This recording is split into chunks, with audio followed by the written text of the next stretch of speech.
तर विरा चर्चगेट लोकल ट्रेनमध्ये झालेल्या तरुणाचा मृत्यू नंतर त्याच्या घरातल्या कुटुंबियांचा अक्षरशः आधार खचलाय.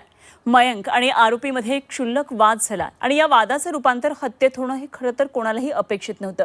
ट्रेनमध्ये अशा पद्धतीनं हत्या हे चुकीचं आहे. या प्रकरणातल्या आरोपीला कठोरात कठोर कारवाई व्हावी, त्याला शिक्षा व्हावी अशी मागणी होतीये.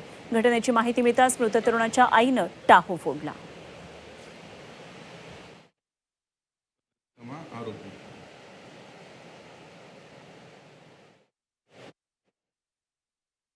हमें लोगों को कुछ आया ही नहीं, हमें फोन कुछ पुलिस लोग ने फोन किया कि ऐसी घटना घटी है, आप लोग आके देखो।